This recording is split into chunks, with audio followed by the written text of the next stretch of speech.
नारायणः परो व्यक्तात् ॐ नारायणः परो व्यक्तात् अण्डमव्यक्तसम्भवम् अण्डस्यान्तस्तिमे लोकाः सप्तद्वीपा च मेदिनी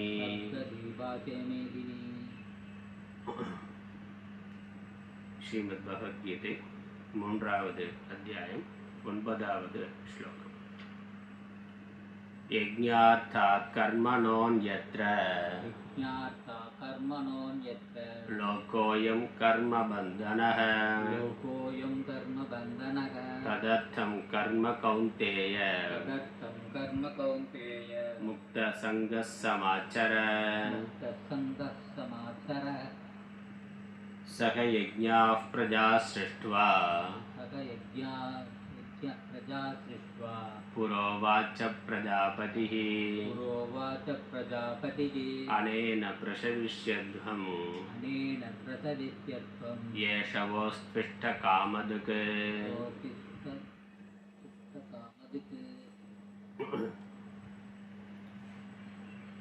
भगवान श्री कृष्ण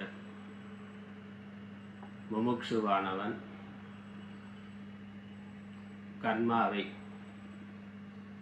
ஏன் செய்ய வேண்டும், பக்குவம் வருவதற்கு முன்னால் ஏன் கர்மாவை துரத்தல் கூடாது என்பதற்கான காரணங்களை விவரித்து வருகின்றார். பக்குவம் இல்லாமல் ஞானம் இல்லாமல் கர்மாவை துரத்தலை விட செய்தல் மேலானது, அதிக பலனை தரத்தக்கது. அந்த கர்மாக்களையும் செயல்களையும் கர்ம யோகமாக செய்தல் ஆன்மீக சாதனையாக, முக்திக்கு சாதனமாக ஆகின்றது. சாமான்யமாக கர்மாவானது காமத்தோடு செய்யப்பட்டால், பலன் கருதி செய்யப்பட்டால் அது பந்தத்தை உண்டு பண்ணுவதாக ஆகின்றது. அதே கர்மா பலன் கருதப்படாமல் யோகமாக செய்யப்பட்டால் அது மோட்ச சாதனமாக, ஞானத்தை பெறுவதற்கான தகுதியை உண்டு பண்ணுவதாக, சித்த சுத்தியை ஏற்படுத்துவதாக ஆகின்றது. இதை பல கோணங்களில் பல்வேறு காரணங்களோட விவரித்து கொண்டிருக்கின்றார். கர்மயோகம் என்பதற்கு விளக்கம் கொடுத்தார். பலனில் பற்று கொண்டு செய்தால் அது பந்தத்தை உண்டு பண்ணும். ஈஸ்வர ஆராதனமாக அதை செய்ய வேண்டும். யஜ்ஞார்த்தம் கர்ம குரு, யஜ்ஞத்தின் பொருட்டு. யஜ்ஞம் என்பது ஈஸ்வரன், ஈஸ்வரன் பொருட்டு. ஈஸ்வரன் பொருட்டு என்பது ஈஸ்வரனை ஆராதிப்பதாக. உன்னுடைய சுதர்மத்தை செய்வாயாக. உன்னுடைய சுதர்மத்தை செய்வதே ஈஸ்வர ஆராதனம் ஆகும். அதனால் தன்னுடைய தர்மத்தை கடைபிடிக்கிற பொழுது இங்கே அதுவும் நித்திய கர்மா, நியத்தம் கர்மான்னு சொன்னார். நியத்தம் கர்மாங்கிற நித்தியம் கர்மா, நித்திய கர்மாங்கிறது அவசியம் செய்ய வேண்டிய கர்மா. அது வேதங்களில் சொல்லப்பட்டு இருக்கக்கூடிய பஞ்சமகா யஜ்ஞம். இந்த பஞ்சமகா யஜ்ஞத்தை ஈஸ்வர பூஜையாக, அதை செய்வதையே ஈஸ்வர வழிபாடாக கருதி ஒருவன் செய்ய வேண்டும். அதோடு அதனுடைய லௌகிக்கமான பலனில் பற்று இல்லாமல் செய்ய வேண்டும். எனக்கு இது தேவை என்ற எதிர்பார்ப்பு இல்லாமல், இது ஈஸ்வரன் எனக்கு கொடுத்திருக்கின்ற பொறுப்பு என்று, கடமை என்று கருதி செய்ய வேண்டும். அவ்வாறு அவன் தொடர்ந்து செய்கின்ற பொழுது அதனால் அவனுக்கு சித்த சுத்தியானது ஏற்படுகின்றது. அந்த சித்த சுத்தி விவேக வைராக்கியத்தை உண்டு பண்ணி மோட்சத்திற்கு தகுதியுடையவனாக ஆக்குகின்றது.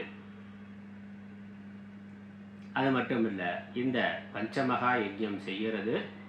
அதனால் இந்த காமிய கர்மாக்களை செய்கிறதுனால என்ன பலன் கிடைக்குமோ அந்த பலனும் இந்த பஞ்சமகா யஜ்ஞத்தை செய்வதனால் ஒருவனுக்கு கிடைக்கும். அதில் கர்மாவில் காமிய கர்மா, நிஷித்த கர்மா, பிராயஷ்சித்த கர்மா, இதை மூன்றையும். நிஷித்த கர்மா எப்பொழுதும் செய்யக்கூடாது. கர்ம யோகியாக முமுட்சுவாக இருப்பவன் காமிய கர்மா, பிராயஷ்சித்த கர்மாக்களையும் விட்டுவிட வேண்டும். நித்திய கர்மாவை மட்டும் செய்ய வேண்டும். அந்த நித்திய கர்மாக்களான பஞ்சமகா யஜ்ஞம் அதை தொடர்ந்து செய்யறதுனாலே அவனுடைய காமியங்கள், லௌகிக்கமான தேவைகளும் கூட பூர்த்தி ஆகிவிடும். ஆனால் இது சித்த சித்தி என்பதற்காக செய்யப்பட்டாலும் பலன் கருதாமல் செய்யப்பட்டாலும் அதனுடைய அவாந்தர பலனாக லௌகிக்க தேவைகளும் பூர்த்தி ஆகும். அது மட்டும் இல்லை, அது பிராயஷ்சித்த கர்மாவாகவும் இருக்கும். பிராயஷ்சித்த கர்மா தனியாக பண்ணணுங்கிறது இல்லை, இதை செய்யறதே பிராயஷ்சித்தத்தினால என்ன பாப நிவர்த்தியானது ஏற்படுமோ அது இந்த பஞ்சமகா யஜ்யத்தினாலேயே கர்ம யோகத்தினாலேயே ஒருவனுக்கு கிடைக்கும். அந்த பலனானது கிடைக்கும். அதில் காமிய கர்மா, பிராயஷ்சித்த கர்மா இவைகளுடைய பலனும் பஞ்சமகா யஜ்யம் கர்ம யோகத்தை ஒருவன் செய்கின்ற பொழுது, கர்மயோக பாவனையோடு ஒருவன் செய்கின்ற பொழுது அவனுக்கு நிச்சயமாக கிடைக்கும். இதுதான் இங்க கருத்து. இந்த காமிய தேவைகளும் பூர்த்தியாகும் என்பதையும் அது பிராயஷ்சித்த கர்மாவாகும், பாபங்களை நிவர்த்தி செய்வதாகவும் இருக்கும் என்பதை இந்த 10-11 பாடல்களில் அடுத்தடுத்த பாடல்களில் விவரிக்கின்றார். 10வது ஸ்லோகத்தினுடைய பொழிப்புரை பார்க்கலாம். அதுக்கு ஒரு சிறிய அவதாரிக்கை இருக்கு, ஒரு வரியில அதை படிப்போம். இதஷ்ச அதிகிருதேன கர்ம கர்த்தவ்யம், இந்த காரணத்தினாலும் மேற்கொண்டு சொல்லப்பட போகின்ற காரணத்தினாலும் ஒருவன் கர்மாவை செய்ய வேண்டும். அதற்குரிய தகுதியுடையவன் அந்தந்த கர்மாவை செய்ய வேண்டும், தன்னுடைய ஸ்வதர்மத்தை செய்ய வேண்டும். ஆனால் அதிகிருத்தேன கர்மகிருத்துன்னு பார்த்தோம், அதிகாரியானவன் கர்மத்தை செய்ய விரும்புகிறவன். இந்த காரணத்தினாலும் இனி சொல்லப்பட போகின்ற காரணத்தினாலும் கர்மாவை செய்ய வேண்டும்.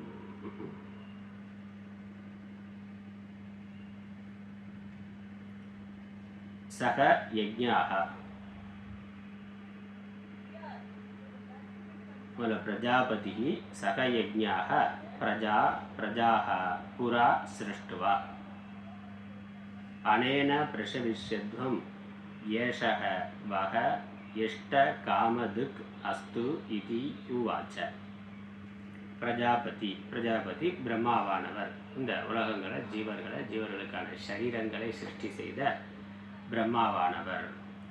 சக யஜ்ஞாஹ பிரஜாஹ புரா சிருஷ்டுவா, படைப்பு கடவுளான பிரம்மாவானவர் யஜ்ஞங்களோடு மனிதர்களை பிரஜைகளை புறா முன்னால் சிருஷ்டி செய்து படைக்கிற பொழுதே வெறும் ஜீவ சரீரத்தை மட்டும் படைக்கல, அவர்கள் என்ன செய்ய வேண்டும் என்பதற்காக அவர்கள் செய்வதற்கான யஜ்ஞங்களையும் படைத்தார். அந்த வேதங்கள் முழுக்க யஜ்ஞங்களை சொல்லுகின்றது.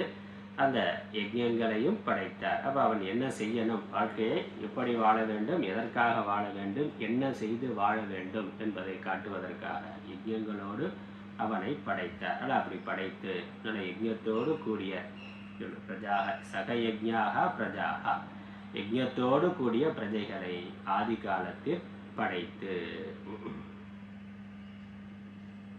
அனேன இதனால் பிரசவிஷ்யத்வம் அவர்கள் விருத்தி அடையுங்கள் என்று ஏஷக வக இஷ்ட காமதுக்கு அஸ்தி, இந்த யஜ்ஞமானது உங்களுக்கு இஷ்ட காமத்தை விரும்பிய போகத்தை கொடுப்பதாக இருக்கட்டும் என்று உவாச்ச என்று சொன்னார். யஜ்ஞங்களோடு மனிதர்களை படைத்தார். சில மனிதர்களில் சிலர் தொடர்ந்து யஜ்ஞத்தை செய்வதை ஒரு வாழ்க்கையினுடைய அங்கமாக வைத்துக் கொண்டிருக்கட்டும் என்று அவர் படைத்து, அவ்வாறு நீங்கள் செய்வதால் மொத்த மனித குலமும் விருத்தி அடையுங்கள், உலகத்தை விருத்தி அடைய செய்யுங்கள் என்று அவ்வாறு விருத்தி அடைவதன் மூலமாக, இந்த யஜ்ஞங்களை செய்து விருத்தி அடைவதன் மூலமாக உங்கள் வாழ்க்கைக்கு தேவையான அனைத்தையும் நீங்கள் பெறுவீர்கள் என்று, இந்த யஜ்ஞங்கள் உங்களுக்கு அதை பெறச் செய்வதாக இருக்கட்டும் என்று வாழ்த்தினார் என்று கூறினார். பாஷ்யம்.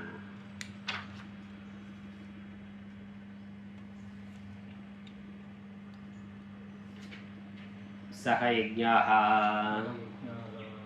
யஜ்ஞசகிதாஹ பிரஜாஹ த்ரயஹ வர்ணாஹ தாஹ சிருஷ்டுவா உத்பாத்ய புரா பூர்வம் சர்காதௌ उवाच उक्तवान् प्रजापतिः प्रजानां स्रष्टा अनेन यज्ञेन प्रसविष्यध्वमु प्रसवः वृद्धिः उत्पत्तिः तां कुरुध्वं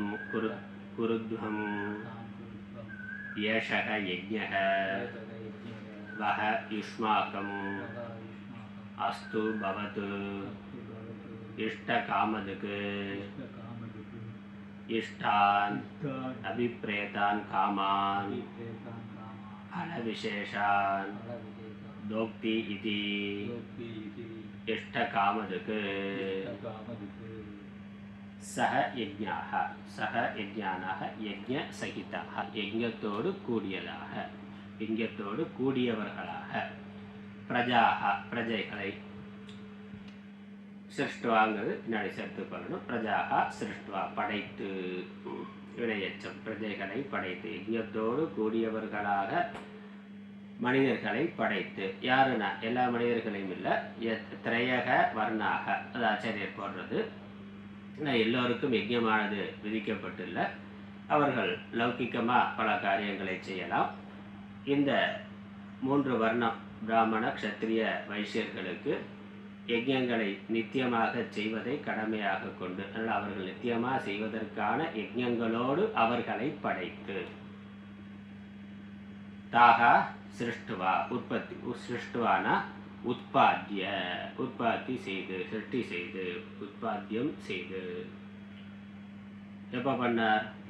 பூர்வம் சர்காதோ சிருஷ்டியினுடைய தொடக்கத்தில் புராண முன்னாள்னா சிருஷ்டியினுடைய தொடக்கத்தில் உவாச்ச படைத்து என்ன பண்ணார்? உவாச்ச கூறினார். பிரஜாபதி யார் கூறினார்னா பிரஜாபதி உவாச்ச. பிரஜாபதினா யாரு? பிரஜானாம் ஸ்ரஷ்டா பிரஜைகளை படைத்தவர். யார் சிருஷ்டி பண்ணாரோ அவர் படைக்கின்ற பொழுதே யஜ்ஞங்களையும் படைத்து நீங்கள் படைத்து கூறினார். என்ன கூறினார்? அனேன யஜ்ஞேன இந்த யஜ்ஞத்தினால் எந்த யஜ்ஞத்தோடு படைத்தாரோ அந்த யஜ்ஞத்தினால் அந்த யஜ்ஞங்களை செய்வதினால் பிரசவிஷ்யத்வம் பிரசவக விருத்திஹி உற்பத்திஹி பிரசவகனா விருத்திஹின்னு அர்த்தம். விருத்திஹினா உற்பத்திஹி உற்பத்தி பண்ணுறதுன்னு சொல்கிறோமே உற்பத்தி பண்ணுறது விருத்தி அடைகிறது. விருத்தி அடைகிறதுனா உற்பத்தி பண்ணுறது. அதனால் உற்பத்தி அடைதலை செய்வீர்களாக தாம் குருத்வம் அவற்றை செய்வீர்களாக விருத்தி அடைதலை உற்பத்தியை செய்வீர்களாக இந்த யஜ்ஞத்தினால் நீங்கள் உற்பத்தியை செய்வீர்களாக விருத்தி அடைவீர்களாக. அதனால என்ன நன்மை? ஏஷகன யஜ்ஞக இந்த யஜ்ஞமானது வகன யுஸ்மாக்கம் உங்களுக்கு அஸ்து பவத்து இருக்கட்டும். என்ன இருக்கட்டும்? இஷ்ட காமதுக்கு இஷ்ட காமதுக்குனா இஷ்டான் அபிப்பிரேதான் இஷ்டன்னா அபிப்பிரேத்தம் உங்களுக்கு விருப்பமான அப்படின்னு இஷ்டமான விருப்பமான காமங்களை பலன்களை பல விசேஷான் பலவிதமான வெரைட்டி பலவிதமான சுக போக விஷயங்கள் இருக்கு. நமக்கு விரும்புவதற்கு எண்ணற்ற விஷயங்கள் இருக்கு. அந்த விஷயங்கள் காமம்னா ஆசைகள் ஆசைனா ஆசைக்குரிய விஷயங்கள் வேறுபட்ட போக விஷயங்கள் பல விசேஷான் தோக்தி இது இஷ்ட காமதுக்கு தோக்தினா கரத்தல் கொடுத்தல். இந்த யஜ்ஞங்களானது நீங்கள் விரும்பியதை கொடுக்கக்கூடிய தன்மை உடையது அப்படின்னு அர்த்தம். இந்த யஜ்ஞத்துக்கு அது பேர் இஷ்ட காமதுக்குனா இஷ்டமானவற்றை கொடுக்கக்கூடியது. அதனால் இந்த யஜ்ஞத்தை செய்ததுனால அதோட நீங்கள் பிரார்த்தனை வச்சிங்கன்னா உங்களுக்கு என்ன வேணுமோ அது கிடைக்கும். அப்போ இந்த பஞ்சமகா யஜ்ஞம் சகாமமாக செய்யப்படுகின்ற பொழுது லௌகிக்க பலன்களையும் கொடுக்கின்றது. நிஷ்காமமாக செஞ்சாலும் அது அவாந்தர பலனாக கொடுக்கும். லௌகிக்கமாக செய்கிறவன் அதாவது பலன் கருதி இந்த பஞ்சமகா யஜ்ஞத்தை ஒருவன் செய்தான் என்றார் அல்லது யார் செய்கிறார்களோ அவர்களுக்கு அவர்கள் விரும்புகின்ற பலனை பிரதானமாக தான் முக்கியமாக அந்த பலனை கொடுக்கும். அதோட புண்ணியங்கிறதும் ஏன்னா சாஸ்திரத்தில் சொல்லப்பட்ட கர்மாவை பண்ணுறதுனால அவனுக்கு புண்ணியங்கிறதும் இருக்குது. சாஸ்திர விதிப்படி நடக்கிறதுனால புண்ணியம்ங்கிற பலனும் கிடைக்கின்றது. அதே பஞ்சமகா யஜ்ஞத்தை கர்ம யோகியானவன் பலனில் பற்று இல்லாமல் ஈஸ்வர ஆராதனமாக செய்கின்ற பொழுது அது பிரதானமான பலனா சித்த சுத்தியை கொடுக்கின்றது. அவாந்தரமான இரண்டாவது பலனா உடனான பலனா அது அவர்கள் விரும்பிய லௌகிக்க வாழ்க்கைக்கு தேவையான போக விஷயங்களையும் கொடுக்கும். அதனால் தனியாக காமிய கர்மா பண்ணணுங்கிற அவசியம் இல்லை. அதுலேயும் மிகுந்த ஆசை இருக்கிறவன் அதற்குன்னு பண்ணுறான். ஆனால் ஈஸ்வர ஆராதனம் பண்ணாலே, பிரார்த்தனை பண்ணாலே பகவான் அனைத்தையும் கொடுக்கிறார். எல்லாம் எனக்கு பகவானுக்கு பூஜை பண்ணுறோம், பூஜை பண்ணிவிட்டு பூஜை பண்ணாலே பகவான் மகிழ்ச்சி அடைகிறார். நமக்கு என்ன தேவையோ கொடுக்குறார். எனக்கு எல்லாம் கொடு அப்படின்னு கேட்டால் பகவான் கொடுக்க போகிறார். அதுக்குன்னு தனியாக ஸ்பெஷலாக ஒரு பூஜை பண்ணணுமா அப்படின்னா அப்படி இல்லை. தேவைன்னா அதிகமான ஆசை இருக்கிறவர்கள், எதிர்பார்ப்பு இருக்கிறவர்கள் செய்கிறார்கள். அப்படி இல்லைன்னாலும் பொது பிரார்த்தனையிலேயே அதெல்லாம் வந்து விடுகிறது, அது கிடைக்கும். இந்த பஞ்சமகா யஜ்ஞங்களே அதை கொடுக்கும். நம்ம வாழ்க்கைக்கு தேவையான அனைத்தையும் இந்த பஞ்சமகா யஜ்ஞம் கொடுத்து விடுகின்றது. முக்கியமாக ஒரு ஒழுக்கமான வாழ்க்கை வருது. ஈஸ்வர ஆராதனம் பஞ்சமகா யஜ்ஞங்கிறத பார்த்தோம். ஈஸ்வர ஆராதனத்தை நித்தியமாக பண்ணுறார். இப்போ காலையில் பகவானுக்கு பூஜை பண்ணிட்டு தான் வேலைக்கு போகிறது, வீட்டு வேலை மற்ற அடுத்த காரியங்களை பண்ணுறதுன்னு பழக்கம் இருந்தால் முதல்ல பகவானுக்கு பூஜை பண்ணணுமா, அதிகாலையில் எந்திரிக்கணும், எழுந்து குளிக்கணும், இருக்கிற வீட்டை முதல்ல கூட்டி பெருக்கி சுத்தம் பண்ணணும், வீட்டையே கோயில் மாதிரி அதை தூய்மையானதாக ஆக்க வேண்டும், தூய்மையான உடைகளை உடுத்த வேண்டும். அப்புறம் பகவானுக்கு பூஜை பண்ணுறதுக்கு தேவையான ஏற்பாடுகள்லாம் பண்ணி செய்து அதுக்கப்புறம் பகவானுக்கு பூஜை பண்ணுறார். நைவேத்தியம் பிரசாதம் தான் நான் எடுத்துக்கொள்வேன் அப்படின்னு பகவானுக்கு பூஜை பண்ணிவிட்டு பிறகு தான் உணவு எடுத்துக்கொள்வேன், பிரசாதம் தான் எடுத்துக்கொள்வேன் என்று ஒருவன் கருதுனாக்க அதில் அந்த உண்ணத்தகுந்த பகவானுக்கு பிரசாதமாக எதை வைக்கலாம்னு சாஸ்திரம் சொல்லியிருக்கோம், அதை அவர் படைக்கின்றார். அதை பகவானுக்கு வைத்துவிட்டு பிறகு ஒரு பிரசாதமாக எடுத்துக்கொள்ளுகின்றார். இப்போ நித்தியமாக பூஜை பண்ணுறது, ஈஸ்வர ஆராதனம் பண்ணுறதுன்னு பழக்கம் இருந்தால் தானாக வீடு சுத்தமாகிடுது, இவன் போட்டிருக்கிற ட்ரெஸ்ஸு சுத்தமாகிடுது, இவனும் குளிச்சிட்றான். அந்த பழக்கம் இல்லைன்னா தான் எந்திரிச்சு என்ன பண்ணுறதுன்னு தெரியாமல் தூங்குறான்.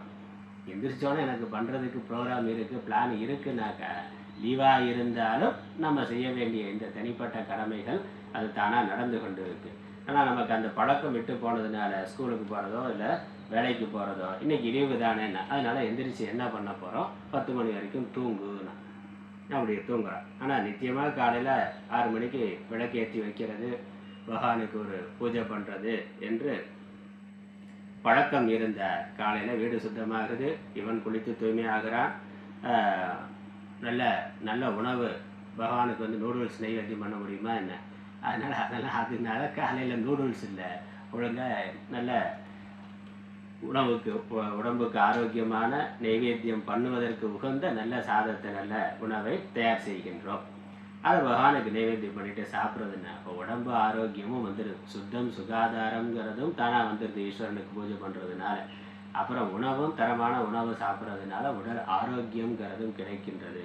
மனதும் ஃப்ரெஷ்ஷாக தெளிவாக காலையில் நல்ல காரியம் பண்ணுறது ஈஸ்வரனுடைய அனுகிரகத்தினால அமைதியாக தெளிவாக உற்சாகமாக சந்தோஷமாக இருக்கின்றது. அதனால் அந்த நன்மையெல்லாம் இவனுக்கு வந்து கிடைக்கின்றது. அதோட இவன் அதுக்கப்புறம் இவன் சுறுசுறுப்பாக அதை மற்ற வேலைகளை செய்வார். அதனால் அவனுக்கு வாழ்க்கைக்கு தேவையான மற்ற ஐஸ்வர்யங்களும் அவனுக்கு இந்த பஞ்சமகா யஜ்யத்தை விடாமல் பண்ணுறதுனாலேயே கிடைக்கும். மேற்கொண்டு கதம் எப்படி பண்ணுறது, ஏன்னா அது வந்து அவனுக்கு தேவையானவைகளை கொடுக்கும்னு சொன்னார். இந்த யஜ்யத்தோடு மனிதர்களை படைத்தார். இந்த யஜ்யங்களை நீங்கள் செய்வதனால் விருத்தி அடையுங்கள் என்று பகவான் என்று பிரஜாபதி சொன்னார். இந்த யஜ்யங்கள் அவர்கள் விரும்பியதை கொடுக்கக்கூடியவை என்று இந்த ஸ்லோகத்தில் சொல்லிட்டார். அது எப்படி கொடுக்கும், அது அடுத்த ஸ்லோகத்தில் அதற்கான விளக்கம் வருகின்றது. இதனுடைய தமிழாக்கம் பார்க்கலாம்.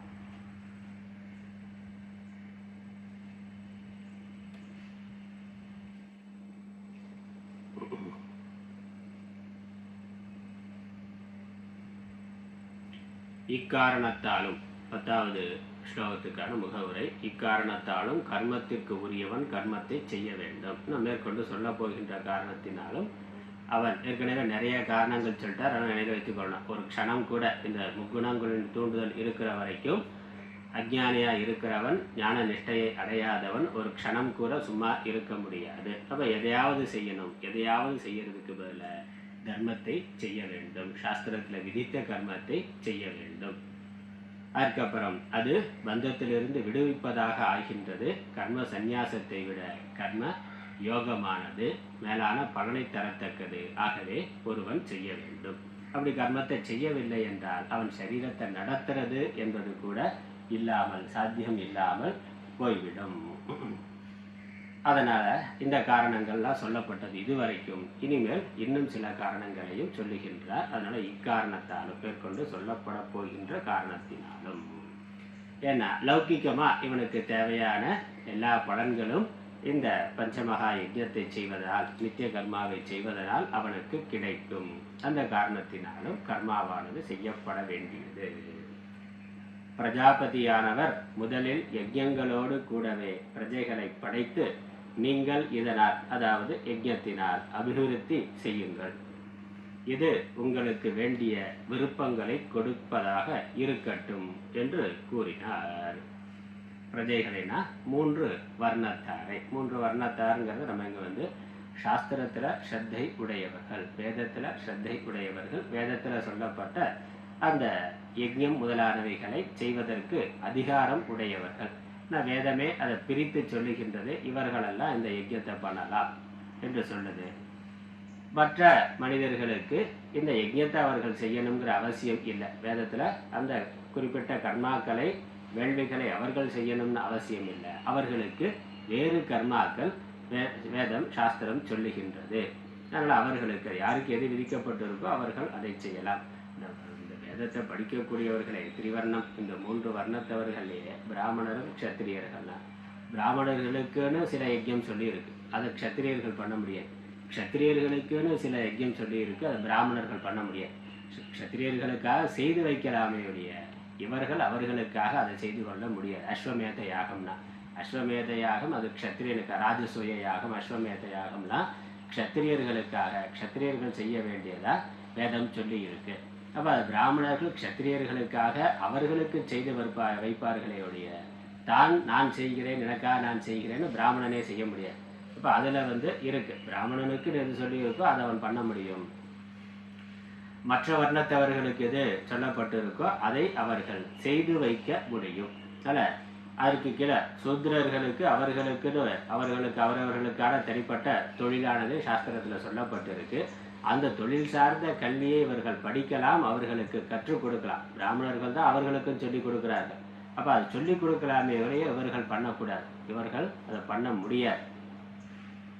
அதனால் வைசியர்களுக்கு அர்த்த சாஸ்திரத்தை பிராமணர் சொல்லிக் கொடுக்குறார். அதனால் எனக்கு அர்த்த சாஸ்திரம் நல்லா தெரியும், நானே பிஸ்னஸ் பண்ணுறேன்னா அப்படி போக முடியாது. இல்லை யுத்த தர்மத்தை துரோணாச்சாரியர் சொல்லி தராருன்னா அப்போ அவர் யுத்த சாஸ்திரங்கள் அவர் படித்திருக்கிறார், மற்றவர்களுக்கு சொல்லிக் கொடுக்கிறார். ஆனால் அவர் யுத்தத்துக்கு போகக்கூடாது. ஆனால் கலியுக தொடக்கம் அவரும் யுத்தத்துக்கு போகிறார், யுத்தம் செய்யக்கூடாது. அதே மாதிரி மற்ற தொழிலில் இருக்கக்கூடியவர்களுக்கும் அவரவர்கள் எல்லாத்துக்குமே சாஸ்திரம் இருக்குது. அது சிற்ப வேலையாக இருக்கலாம், அல்லது விவசாயமாக இருக்கலாம், மற்ற என்னெல்லாம் தொழில்கள் இருக்கோ எல்லா தொழில்களுக்கும் சாஸ்திரம் இருக்குது.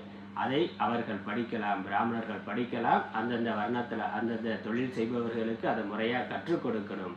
ஆனால் எனக்கு தெரியுங்கிறதுனால அவர்கள் அதை செய்யக்கூடாது.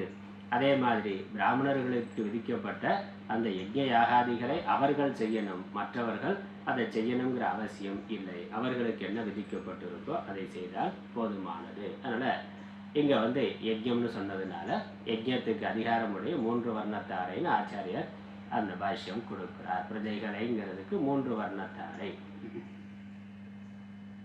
முதலில் முன்பு சிருஷ்டி தொடக்கத்தில் யார்? பிரஜாபதி, பிரஜைகளை படைப்பவர். வேண்டிய விருப்பங்களை பெற கருதிய பிரயோஜனத்தை அடையுங்கள், பல பிரயோஜனத்தை அடையுங்கள். இது இந்த யஜ்யத்தின் மூலமாக நீங்கள் அடையுங்கள்னு சொன்னார். எப்படி அடைவீர்கள், எப்படி அது கிடைக்குங்கிறதுக்கு விளக்கம் அடுத்த ஸ்லோகம் 11.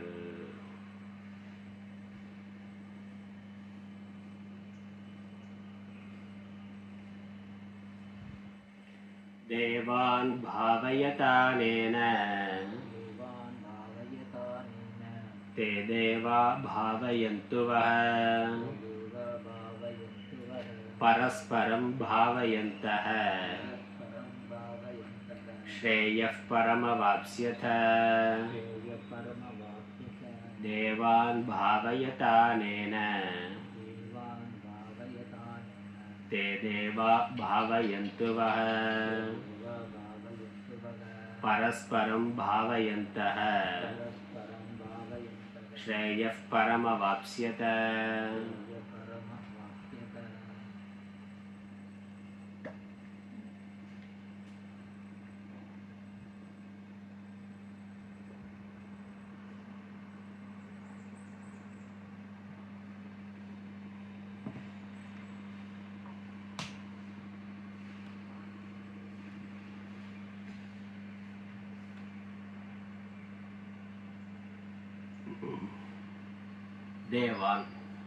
देवान् भावयतानेन ते देवा भावयन्तु वः परस्परं भावयन्तः श्रेयः परम् अवाप्स्यथ अनेन देवान् भावयत அனேனா இந்த யஜ்ஞத்தினால் வேதத்தில் சொல்லப்பட்டிருக்கின்ற அவர்களோடு உடன் பிறந்த இந்த யஜ்ஞத்தினால் வேள்விகளினால் தேவர்களை பாவயத்தன பூஜியுங்கள், ஆராதியுங்கள், அவர்களை விருத்தி அடைய செய்யுங்கள். நம்ம எங்க இந்த யாகத்தினால என்ன அவிர்வாகம் கொடுக்கப்படுகிறதோ, ஹவிஸ் கொடுக்கப்படுகின்றதோ, அது அக்னி மூலமாக தேவர்களுக்கு உணவாக செல்லுகின்றது. அதனால் தேவர்களுக்கு, இந்த உலகத்தை நடத்துகின்ற தேவதைகளுக்கு, அதற்குன்னு ஒரு தேவதை இந்திராதி தேவர்கள் இருக்கிறார்கள். அந்த தேவர்களுக்கான அந்த உணவு இங்க இந்த பூமியில வைதிகர்கள் செய்கின்ற யாகத்தில் கொடுக்கின்ற அவிர்வாகம் தான், ஹவிஸ் தான் அவர்களுக்கு உணவு. அதனால் அவர்களுக்கு உணவை இந்த யஜ்ஞத்தின் வாயிலாக நீங்கள் கொடுங்கள். அதனால் அவர்கள் விருத்தி அடைகிறார்கள், மகிழ்ச்சி அடைவார்கள். அவர்களை பாவயத்தனாக்க தேவர்களை விருத்தி அடைய செய்யுங்கள், அவர்களை மகிழ்ச்சி அடைய செய்யுங்கள், அவர்களை வளரச் செய்யுங்கள். அதனுடைய பயன் என்ன?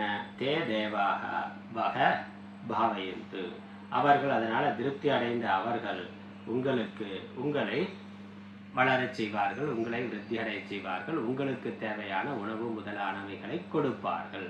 நாம் அவர்களுக்கு கொடுக்கறதுனால அதனால் திருப்தி அடைந்து அவர்கள் நமக்கு கொடுப்பார்கள்.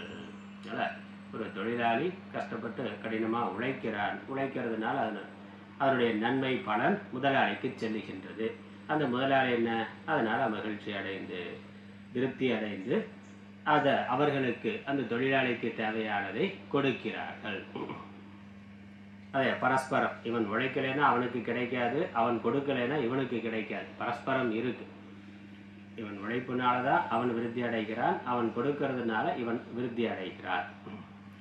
அதனால்தான் பரஸ்பரம் பாவயந்தக, இப்படி ஒருவரை ஒருவர் அபிவிருத்தி செய்து கொண்டு அப்படி செய்யறதுனால பரம் ஸ்ரேயக அவாப்ஸ்யத, மேலான நன்மையை அடைவீர்கள், ஸ்ரேயஸை அடைவீர்கள். அதுதான் வளர்ச்சி. அதனால் உலகம் ஒன்றை ஒன்று சார்ந்து இயங்கக்கூடியது, சுதந்திரமானதா தனியானதா எதுவும் இல்லை. தேவர்களா இருந்தாலும் நம்ம செய்கின்ற ஒவ்வொரு செயலும் இன்னொருவருக்கு ஏதோ ஒரு விதத்தில் சகாயமாக, நற்செயல் நல்ல செயலானது இன்னொருவருக்கு சகாயமாக உதவியாக இருக்கின்றது.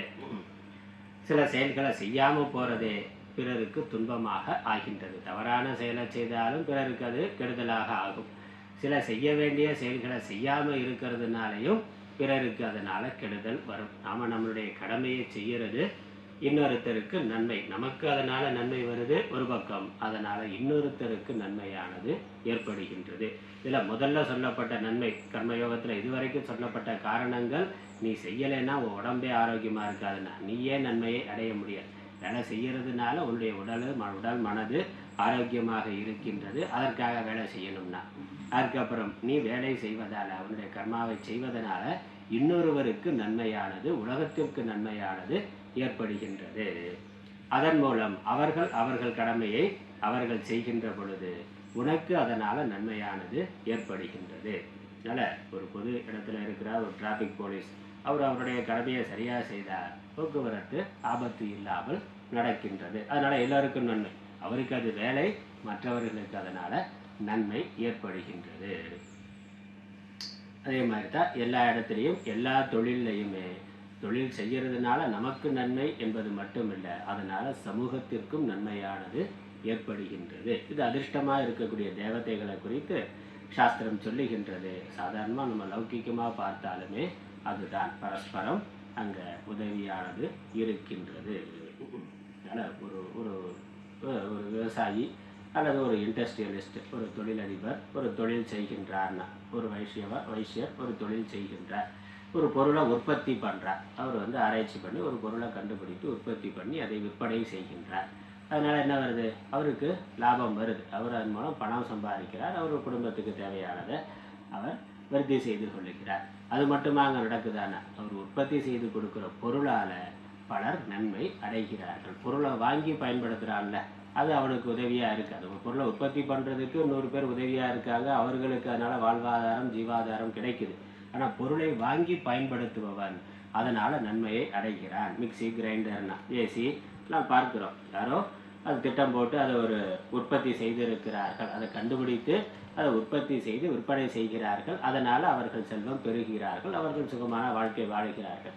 ஆனால் நமக்கு நாமளே உட்காந்து ஒரு ஏசியை கண்டுபிடிக்க முடியுமானா? எப்போயோ எங்கேயோ யாரோ உட்காந்து கண்டுபிடிச்ச அந்த ஏசி டெக்னாலஜியை யாரோ ஒருவன் உற்பத்தி பண்ணி நமக்கு கொடுக்குறார். நாம் வாங்கி அதனுடைய நன்மையை அடைகின்றோம், அனுபவிக்கின்றோம். அப்போ அதில் இருக்கக்கூடிய அறிவு நம்முடையதல்ல, அது யாருடைய அறிவோ. ஆனால் அதனுடைய பலனை நாம் பெறுறோம். அதை அவன் கண்டுபிடிக்கிறதுக்காக எவ்வளவோ இரவு பகலாக உழைச்சிருப்பான். இரவு பகலாக தூக்கம் இல்லாமல் சாப்பாடு இல்லாமல் சயின்டிஸ்ட்டு தன்னுடைய வாழ்க்கையை நேரத்தை தியாகம் பண்ணி பல்வேறு பொருள்களை கண்டுபிடித்து கொடுத்திருக்கிறார்கள். உண்மையிலே அவர்கள் அந்த சுகத்தை அவர்கள் அனுபவிக்கலை. கண்டுபிடிக்கிறதுக்கு முன்னாடி வரைக்கும் மின்சாரத்தை கண்டுபிடிச்சார்னா எடிசன் மின்சாரத்தை எப்படி கண்டுபிடிச்சாரு? டியூப்லைட் வெளிச்சத்தில் இருந்து கண்டுபிடிச்சாரான்னா? இல்லையா, அவர் இருட்டில் இருந்து தான் கண்டுபிடிச்சார். அவர் அந்த சுகத்தை அவர் அனுபவிக்கலை. கண்டுபிடித்து கொடுத்த பிறகு அவருக்கும் அதனால் நன்மை வந்தது, உலகத்திற்கும் நன்மையானது வருகின்றது. இப்போ ஒரு தொழிலை செய்கின்ற பொழுது அதனால் நமக்கு நன்மை, அதே சமயம் அதை பயன்படுத்துகிறவருக்கும் நன்மையானது ஏற்படுகின்றது. இல்லை, கர்மத்துக்கும் கர்மயோகத்துக்கும் என்ன வித்தியாசம்? கர்மத்தை பண்ணுற பொழுது அந்த தொழில் அந்த பொருளை உற்பத்தி பண்ணுறதுனால எனக்கு நிறையா பணம் வரணும், நான் அதை பிஸ்னஸாக பண்ணுறேன், பணம் சம்பாதிக்கிறதுக்காக பண்ணுறேங்கிற எண்ணத்தோடு பண்ணுறேன். அது மற்றவர்களுக்கு போய் சேர்ற பொழுது மற்றவர்களுக்கு அதனால் ஒரு நன்மை, ஒரு தரமான பொருளாக இருக்குது, உண்மையான பொருளாக இருக்கிற பொழுது மற்றவர்களுக்கு நன்மை ஏற்படுகிறது. அதனால் அவர்கள் சுகத்தை அனுபவிக்கிறார்கள். ஆனால் மற்றவர்களுக்கு நன்மை ஏற்படுற மாதிரி ஒரு காரியத்தை பண்ணதுனால அதிர்ஷ்டமான ஒரு புண்ணியமும் இவருக்கு கிடைக்குது. திருஷ்டமாக இவருக்கு பணம் வருது, இந்த உலக வாழ்க்கை நடக்குது. ஆனால் மற்றவர்களுக்கு சுகத்தை தருகின்ற, இன்பத்தை தருகின்ற ஒன்றை உற்பத்தி பண்ணியிருக்கிறதுனால, ஒரு உதவியை செய்திருக்கிறதுனால அதிர்ஷ்டமான ஒரு பலன் ஏற்பட்டு இவருக்கு அதனால் புண்ணியமானது வருகின்றது. அது அடுத்த பிறவிக்கு பயன்படும். அதனால் ஒரு வைசியன் தன்னுடைய வைசிய தொழிலை சரியாக செய்கின்ற பொழுது அது ஸ்வதர்மத்தை கடைபிடிக்கிறதுனால புண்ணியம்னு சாஸ்திரம் தான் சொல்லுது. அதே மாதிரி ஒரு க்ஷத்ரிய தர்மத்தை கடைபிடிக்கிறதுனால அவனுக்கு ராஜ்யம் கிடைக்கும். நீ இறந்தால் சொர்க்கம் கிடைக்கும்னா, அதெல்லாம் சொல்கிறார் பகவத்கீதையிலேயே. கிடைச்சா ராஜ்யம் கிடைக்கும்னா, வெற்றி அடைந்தால் ராஜ்யம் கிடைக்கும். அப்போ இங்கேயே அதற்கான பலனை அனுபவிக்கிறார். அல்லது தோற்றாலோ மரணம் அடைந்தாலோ உனக்கு ஒரு சுதர்மத்தை கடைபிடிச்சதுனால உனக்கு புண்ணியமானது கிடைக்கும். அதனால் மறு உலகத்திலையும் சுகத்தை அடைவாய். 2 விதமான நன்மையும். அதையே கர்மயோகமாக செய்கின்ற பொழுது இந்த பாவனை மாறுது. நான் தொழில் பண்ணுறேன், என்னுடைய பணத்துக்காக பண்ணுறேங்கிற எண்ணம் இல்லாமல் நான் உற்பத்தி பண்ணுறது என்னுடைய அறிவு திறமையை சமூக நன்மைக்காக நான் பயன்படுத்துகிறேன். ஒரு பொருளை கண்டுபிடிக்கிறேன், அதை உற்பத்தி பண்ணுறேன், மற்றவர்களுக்கு கொடுக்கிறேன், அது பலருக்கும் பயனுள்ளதாக இருக்கிறது. அதுவே எனக்கு ஒரு மகிழ்ச்சி, சந்தோஷம். என்னுடைய அறிவு திறமை பகவான் எனக்கு கொடுத்ததை மற்ற உயிர்களுக்கு கொடுக்குற பாக்கியம் எனக்கு கிடைத்திருக்கிறது. நான் நினச்சி அந்த அதே தொழிலை பண்ணலாம். அதே தொழிலை பணம்ங்கிற நோக்கம் இல்லாமல் மற்றவர்களுக்கான சேவை என்று அதே உற்பத்தியை அவன் செய்யலாம், பொருள்களை கண்டுபிடிச்சு கொடுக்கலாம். அதனால் சித்த சுத்திங்கிற பலன் வருது. ஒரு பரந்த மனசு, பரந்த சிந்தனைங்கிறது முதல் பிரயோஜனமாக வருது. அப்புறம் பொருளை வியாபாரம் பண்ணுறதுனால அதனுடைய பலனும் அவனுக்கு 2வதாக வருது. முதல்ல தன்னுடைய லாபம்ங்கிறது முதல்ல இருக்குது. அதனால் அவன் தரமற்ற பொருளை தயார் பண்ணலாம், அதிகமான லாபம் வைக்கலாம், சுயநலம் பிரதானமாக இருக்கிற பொழுது. அதே கர்ம யோகியாக இருக்கிற பொழுது மற்றவர்களுக்கு இது பயன்படணும் அப்படிங்கிற நோக்கம் பிரதானமாக இருக்கிற பொழுது அது ரொம்ப தரமானதாக பண்ணுறார், நியாயமான விலையில் அதை கொடுக்கணும்னு நினைக்கிறார். அப்படி எவ்வளவோ பொருளானது சமூகத்திற்கு வந்திருக்கிறது. இலவசமாகவே பொருளை தயார் பண்ணி கொடுக்கிறார்கள், உழைக்கிறார்கள், அல்லது குறைவான லாபம் வைத்துக்கொண்டு மற்றவர்களுக்கு அது நிறைய போகணும், கிடைக்கணும்னு எவ்வளவோ புதிய கண்டுபிடிப்புகள் வந்திருக்கு. அப்போ முதல் நோக்கம் என்னது? சமூகம், சமூகத்திற்கான நன்மை. ஆனால் அதை தொடர்ந்து செய்கிறதுனால அவருக்கு அவருடைய ஜீவனம் நடத்துவதற்கு தேவையான பணம், பொருள் அதிலிருந்து வருகின்றது. அப்போ அது இரண்டாவதாக வருகின்றது. அவரும் சந்தோஷமாக இருக்கிறார், சமூகமும் சந்தோஷமாக இருக்கு. முதல்ல பணம் அப்படிங்கிறது பிரதானமாக இருந்து செய்கிற பொழுது பணத்தினால வந்த சந்தோஷத்தை விட மற்றவர்களுடைய நலன் என்று செய்து அதனால் தன்னுடைய வாழ்க்கை நடத்துவதற்கான பணம் வருது. ஆனால் இப்போ கிடைக்கக்கூடிய சந்தோஷம் அதை விட அதிகமானது. அதனால் ரத்தன் டாட்டாலாம் பார்க்குறோம். சமூகத்துக்காக நிறையா தொழில் பிஸ்னஸ் தான், இண்டஸ்ட்ரியலிஸ்ட் தான், தொழிலதிபராக இருந்தார். அந்த தொழிலதிபர் அப்படிங்கிறத விட அவர் பண்ண முயற்சியானது, உழைப்பானது பல ஆயிரம் பேருக்கு வேலை கொடுத்திருக்கு. பல பயனுள்ள தயாரிப்பு குறைவான விலையில் மக்களுக்கு கிடைத்திருக்கிறது. அவருக்கும் வாழ்க்கைக்கு தேவையான தாராளமான செல்வமும் கிடைத்திருக்கின்றது. இல்லை, இந்த கர்ம யோகம்ங்கிறது கர்மத்தை விட மேலானது. இப்படி பஞ்சமகா யஜ்யம்ங்கிறதுல மனுஷ யஜ்யம்னா இல்லாத ஒரு ஆளுக்கு சாப்பாடு போடுறதுங்கிறது மட்டும் இல்லை. நாம் எந்த தொழில் செய்கிறோமோ அதை சரியான முறையில் லஞ்சம் வாங்காமல், ஊழல் பண்ணாமல், கலப்படம் இல்லாமல் நேர்மையாக உண்மையாக பண்ணால் அதுவே சமூகத்துக்கு செய்கின்ற சேவை. ஒரு க்ஷத்திரியன் ராஜாவாக இருக்கிறவன், இல்லை அமைச்சராக இருக்கிறவன், கவுன்சிலராக இருக்கிறவன் தன்னுடைய கடமையாக செய்தால் அந்த சமூகமே நல்லா இருக்கே, ஊரே நல்லா இருக்கே. அப்போ அது ஒரு பெரிய சேவை தானே. அப்படி தானே அரசியல் இருந்தது, சேவைங்கிறதா இருந்தது. அதில் இருந்து அவர்களுக்கு தேவையான சம்பளமும் கிடைக்கின்றது, வருகின்றது. ஆனால் அது ஒரு பெரிய சேவை. அப்படி ஒவ்வொருவரும் அவர்களுடைய கடமைகளை, தொழிலை ஒழுங்காக செய்கிறது மனுஷ யஜ்யம். மற்ற மனிதர்களுக்கு செய்கின்ற பெரிய தொண்டு, அதன் மூலம் அவர்களுக்கு தேவையான செல்வமும் கிடைக்கின்றது. ஆனால் செய்கிற பொழுது இந்த கர்மயோக மனநிலை, அது ஈஸ்வர ஆராதனம், 100 பேருக்கு 1000 பேருக்கு சேவை செய்யக்கூடிய பாக்கியத்தை பகவான் எனக்கு கொடுத்துருக்கிறார். விவசாயம் பண்ணுற பொழுது விவசாயி தனக்காக மட்டுமா உணவு உற்பத்தி பண்ணுறார், பல 1000 பேருக்கான அரிசியை உற்பத்தி பண்ணுறார். அதில் அவருக்குன்னு ஒரு மூட்டை எடுத்துக்கொள்கிறார். ஆனால் 1000 பேருக்கு உணவளிக்கக்கூடிய பாக்கியத்தை எனக்கு பகவான் கொடுத்துருக்கிறார்.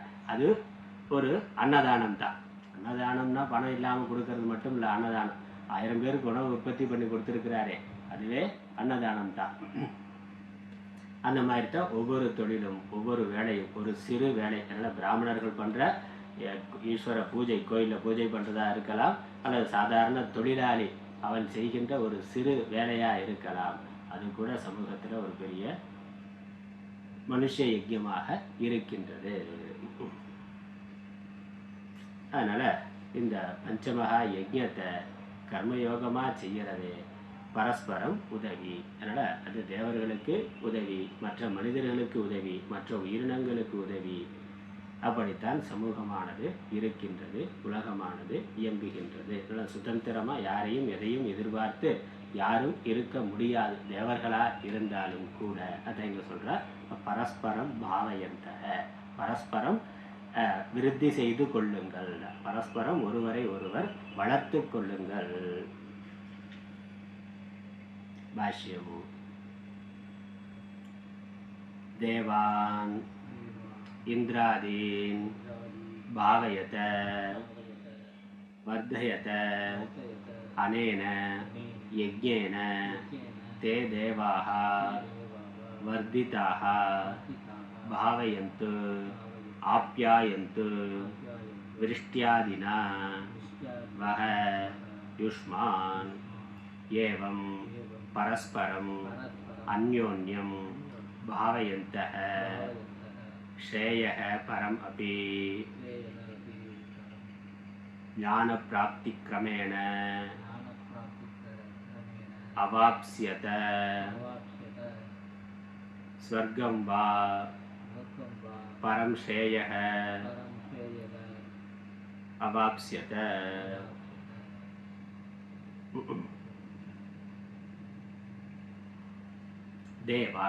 தேவான்னா இந்திராதீன், இந்திரன் முதலான தேவர்கள், இந்திரன், வருணன், இப்படி எண்ணற்ற தேவர்கள். ஒவ்வொரு துறைக்கும் ஒரு அமைச்சர் இருக்கிற மாதிரி வானுலகத்தில் என்னெல்லாம் உலகத்தில் இயக்கம் இருக்கோ அந்தந்த இயக்கத்திற்கு காரணமாக ஒரு தேவன், ஒரு இந்திரன், ஒரு தலைவன் இருக்கின்றான். அதை நடத்துபவனாக ஒருவன் நடத்துகின்ற ஒரு சக்தி இருக்கு. சக்தி இருந்தால் அந்த சக்தியுடைய ஒருவன் இருக்கணும்.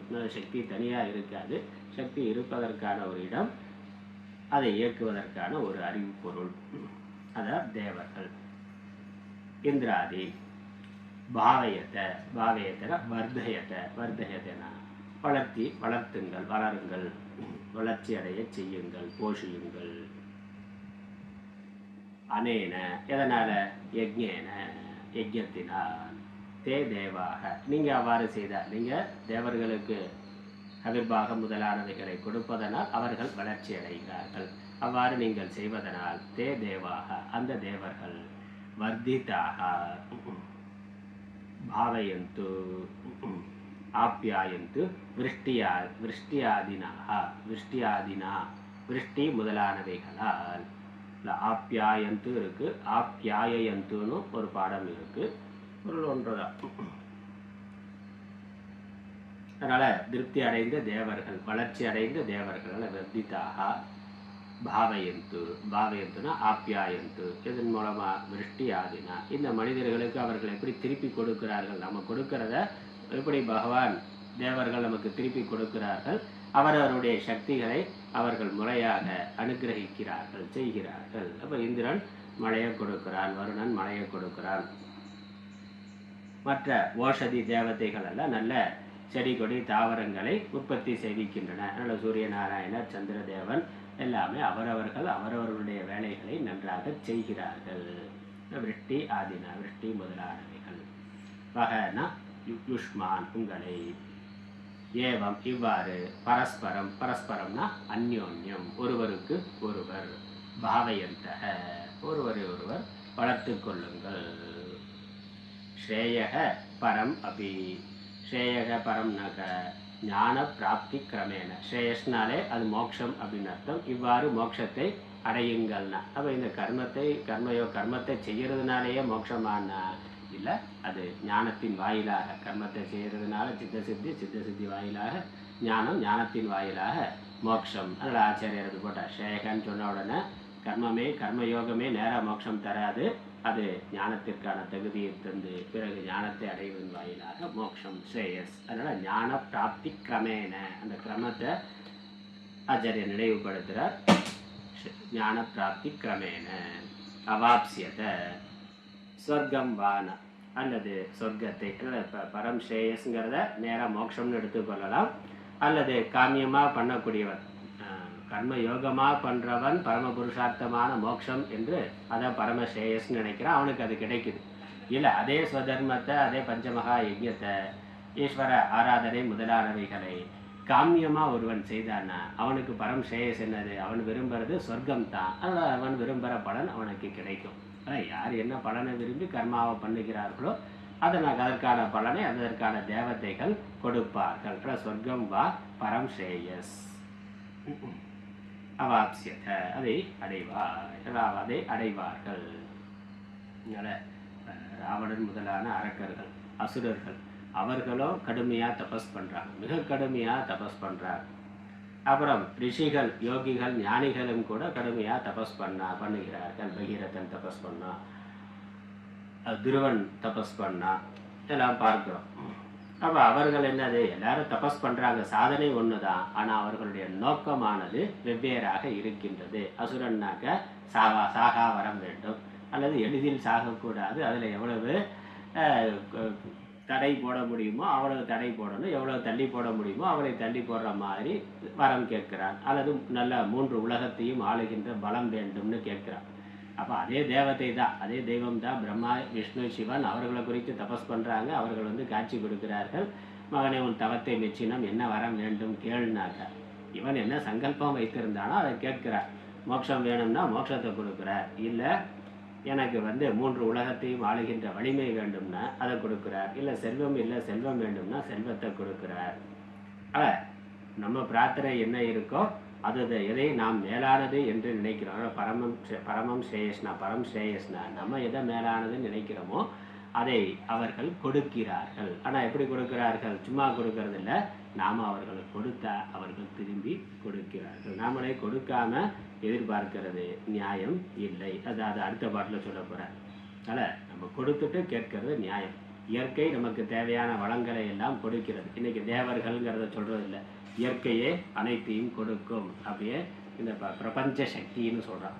தேவர்கள்னு புராண இதிகாசங்களில் சொன்னதை இன்றைக்கி பிரபஞ்ச சக்தி, பேராற்றல், வான்காந்தம், ஏதோ ஒரு பேரை மாற்றி சொல்கிறான், அவ்வளோதான். மற்றபடி விஷயம் அதே தான். அதனால் வான்காந்தம் இல்லை பேராற்றல் பிரபஞ்ச சக்தியானது நமக்கு எல்லாத்தையும் கொடுக்கட்டும்னா அது எல்லாத்தையும் எப்போ கொடுக்கும்? நாம் கொடுக்கறத ஒழுங்காக கொடுத்தா அது திரும்பி கொடுக்கும். நமக்கு தண்ணீரையோ காற்றையோ மாசுபடுத்தாமல் இயற்கை வளங்களை அழிக்காமல் நாம் நம்மளுடைய தர்மத்தை கடைபிடித்த இயற்கை நமக்கு தேவையான அனைத்தையும் கொடுக்கின்றது. அதனால் இது பரஸ்பரம். அதனால் தெய்வம்னு நினைத்தாலும் சரி அல்லது இயற்கைன்னு நினைத்தாலும் சரி, நாம் கொடுக்கறத சரியாக கொடுத்தா கிடைப்பது சரியாக கிடைக்கும். நம்ம என்ன எதிர்பார்த்து நம்மளுடைய வாழ்க்கையை நடத்துகிறோமோ அது நமக்கு கிடைக்கும். இந்த உலகம் சுழற்சி முறையில் இயங்கக்கூடியது, ஒரு சக்கரம். உலக இயக்கங்கிறது ஒரு சக்கரம்.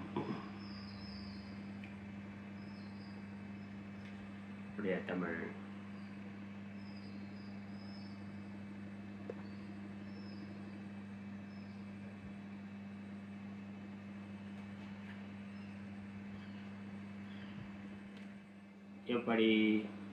எப்படின்னா பொழிப்புரை, நீங்கள் இந்த மனிதர்கள் இதனால் இந்த யஜ்ஞத்தினால் தேவர்களை விருத்தி அடைய செய்யுங்கள். இந்த யஜ்ஞத்தை முறையாக செய்கிறதுனால, ஆகுதி முதலானவைகளை முறையாக கொடுக்கறதுனால பஞ்சமகா யஜ்யம். அதனால் தேவ பூஜைனா ஆகுதி கொடுக்கறது, பித்திருக்கள்னாக்கா பித்திருக்களுக்கு தர்ப்பணம் முதலானவைகளை செய்கிறது, மனுஷ யஜ்யம்னா மற்ற மனிதர்களுக்கு நாம் நம்மளுடைய சுதர்மம் நம்மளுடைய கடமையை முறையாக செய்கிறது, பூத யஜ்யம்னா மற்ற உயிர்களுக்கு என்ன செய்யணுமோ நம்மளால் முடிந்ததை சரியான முறையில் செய்கிறது, பிரம்ம யஜ்யம் ரிஷிகள்னா நம்ம சாஸ்திரங்களை முறையாக படிக்கிறது. இது எல்லாமே இதன் மூலம் அந்தந்த தேவதைகள் பஞ்சமகா யஜ்ய தேவதைகள்னா அப்படியே போட்டுக்கொள்ளலாம். பஞ்சமகா யஜ்ய தேவதைகளை விருத்தி அடைய செய்யுங்கள்.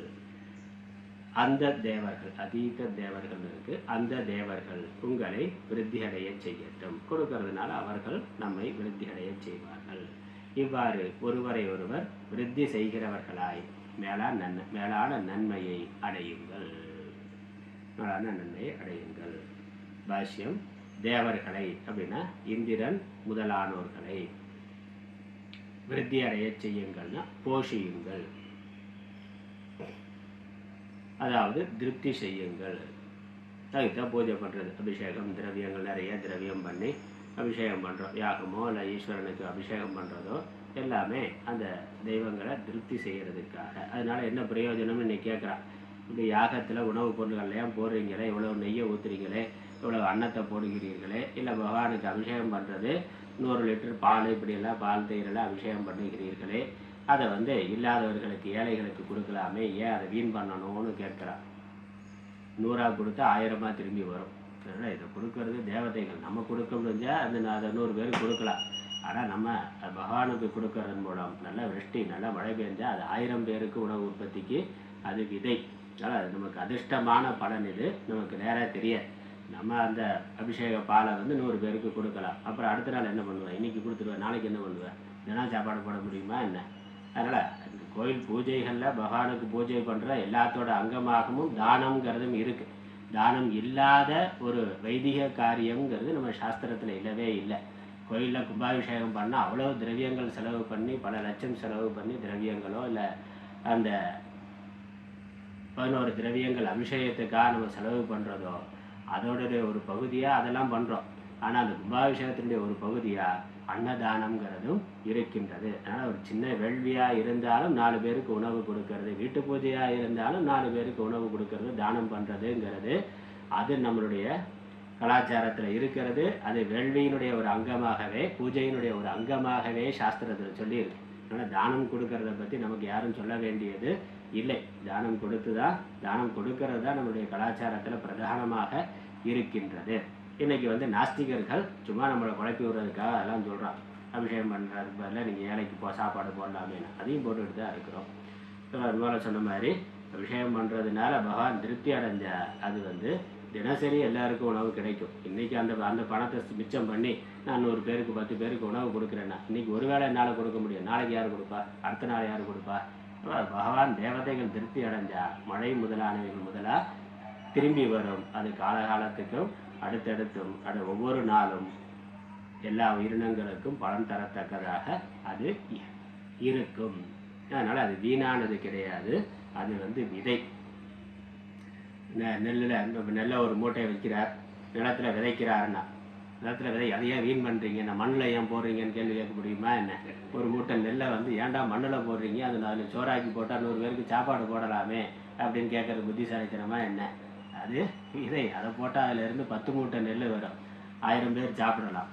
அது மாதிரி பகவானுக்கு பண்ணுகின்ற இந்த பூஜைகள், யாகத்தில் கொடுக்கக்கூடிய அவிர்வாகங்கள் அதெல்லாம் எதுவும் வீணானதல்ல. அது விதைத்தல் மீண்டும் பல மடங்காக திரும்பி வரும். ஆனால் முக்கியமாக அதில் அங்கே ஸ்ரத்தைங்கிறது இருக்கணும். இந்த ஸ்ரத்தை இல்லாததுனால தான் கேள்வி வருது.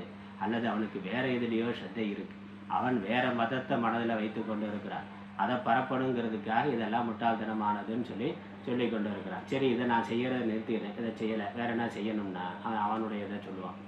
அதனால் நீ அதுக்கு பூஜைக்கு பண்ணுறதுக்கு போல இதுக்கு பூஜை பண்ணணும், அங்கே செலவு பண்ணுறதுக்கு போல இங்கே என் கட்சிக்கு கொடுவேண்ணா, நீ கட்சிக்கு வாங்கி என்ன பண்ண போகிற, நீ தான் உட்காந்து சாப்பிட போகிற. அதான் நடக்க போகுது.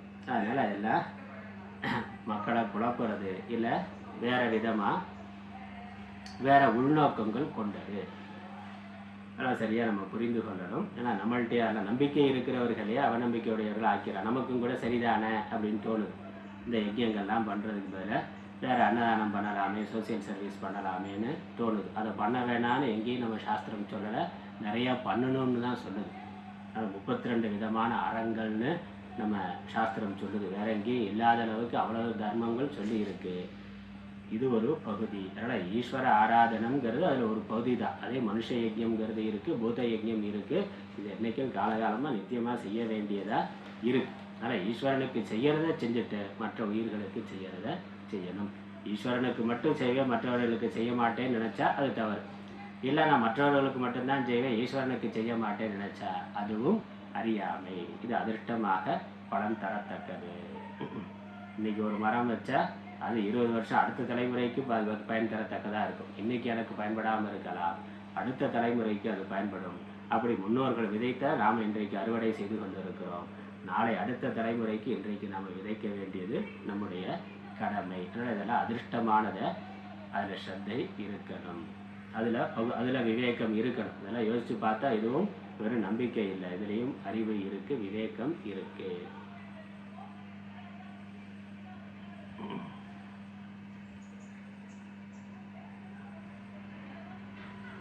அதனால் இதனால் இந்த யஜ்யத்தினால் விருத்தி அடைய செய்யட்டும், மழை முதலியவற்றால் வளம் பெறச் செய்யட்டும்.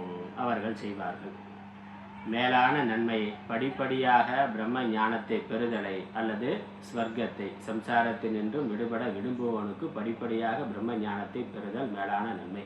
இல்லை, மேலான நன்மைங்கிறது மட்டும் சொல்லப்பட்டிருக்கு. யாருக்கு எது மேலான நன்மைனா அவன் எது மேலானதுன்னு நினைக்கிறானோ அதான் மேலான நன்மை.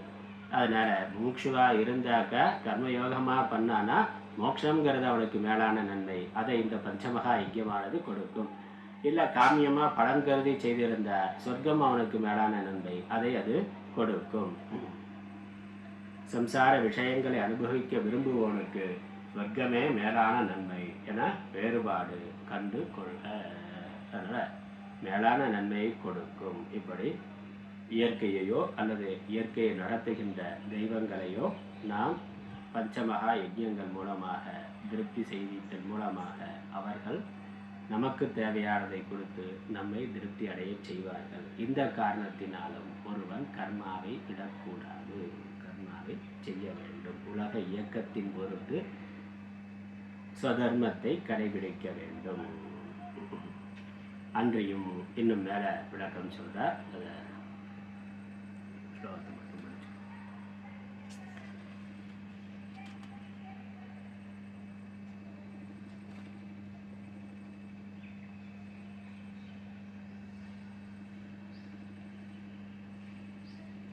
அடுத்த ஸ்லோகம் மேலும் அப்படின்னு அர்த்தம். 12வது ஸ்லோகம். இஷ்டான் போகான் ஹி वो देवाः दास्यन्ते यज्ञभाविताः तैर्दत्तानप्रदायेभ्यः यो भुङ्क्ते स्तेन एव सः इष्टान् बोहान् हि वो देवाः दास्यन्ते यज्ञभाविताः दैर्दत्तानप्रदायेभ्यः यो भुङ्क्ते स्तेन एव सः. விளக்கத்தை அடுத்த வகுப்பில். ஓம் பிரபன்ன பாரிஜாதாய கோத்ரவேத்ரைகபாலய ஞானமுத்ராய கிருஷ்ணாய கீதாமிருதே நமः. ஓம் ஈஸ்வரோ குருராத்மேதி முக்திபேத விபாகினே व्योमवत्याप्तदेहाय दक्षिणामूर्तये नमः. ओम पूर्णमदः पूर्णमिदं पूर्णात् पूर्णमुदच्यते पूर्णस्य पूर्णमादाय पूर्णमेवावशिष्यते. ओम शांति शांति शांति. हरि